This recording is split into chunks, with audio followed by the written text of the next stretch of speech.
Today, on Historical Moments, we're exploring one of history's most extraordinary military achievements, how Genghis Khan conquered vast territories across Asia and maintained control over the largest land empire the world has ever seen.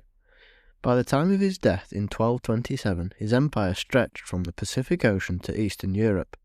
So how did one man from Mongolia accomplish this? Genghis Khan's success began with revolutionizing Mongolian military organization. He abandoned the traditional tribal system and created a meritocracy based entirely on ability and loyalty, not bloodlines. His army was organized in decimal units, squads of 10, companies of 100, and divisions of 10,000. This created clear command structures and allowed for rapid communication across massive distances. The Mongols were master horsemen, and Genghis exploited this fully. Each warrior travelled with multiple horses, allowing them to cover up to 100 miles per day. They could sustain themselves on mare's milk and dried meat, making them independent of supply lines that slowed other armies. Their tactics were devastating. The Mongols perfected feigned retreats, drawing enemy forces into ambushes. They used composite bows that could pierce armour at 200 yards, firing from horseback with incredible accuracy. They also mastered psychological warfare, often offering cities a choice: surrender and live under Mongol rule, or resist and face total annihilation. When cities did resist, the Mongols were ruthless. They would massacre entire populations as a warning to others. Word spread quickly, and many cities chose to surrender rather than face destruction. But Genghis Khan wasn't just a brilliant tactician, he was also remarkably pragmatic and adaptable. The Mongols established an extensive intelligence network using merchants and spies to gather information about enemy territories, defences and political divisions. Before launching campaigns, Genghis Khan often knew more about his enemies than they knew about themselves.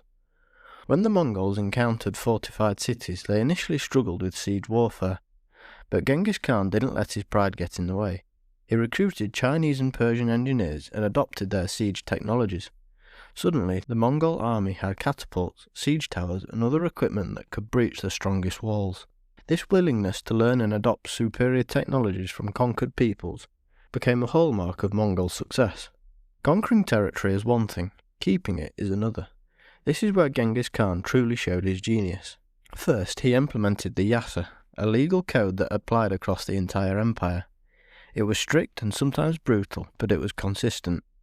Theft, adultery, and lying were severely punished. This created stability and predictability. Genghis Khan was pragmatic about religion and culture. Unlike many conquerors, he didn't force the Mongol religion or customs on conquered peoples. As long as tribute was paid and Mongol authority was recognized, local customs, religion, and even local rulers could continue. This reduced resistance dramatically. He established the Yam system, a network of relay stations across the empire with fresh horses and supplies. This created the fastest communication system in the medieval world.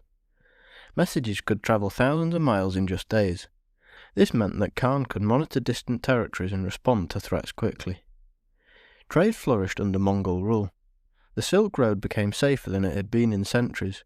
Genghis Khan guaranteed the safety of merchants, knowing that trade brought wealth to the empire. He even issued the first international paper currency system.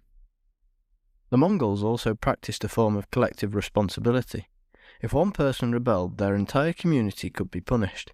This ensured communities policed themselves and reported potential uprisings. Genghis Khan's system worked because it balanced fear with opportunity. Resist and you faced annihilation. Submit and you could prosper under Pax Mongolica. His empire survived his death because he had institutionalized these systems. His successors continued his policies, and the empire expanded even further under his grandsons, reaching its maximum extent in the 1270s and the 1280s.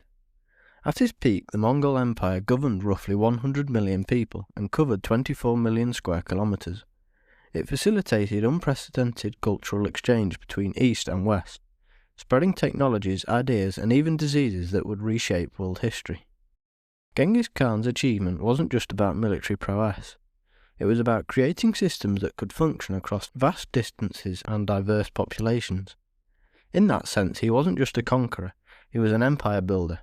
Thanks for listening to this episode. If you enjoyed it, please like and subscribe, and we'll see you next time. Thank you.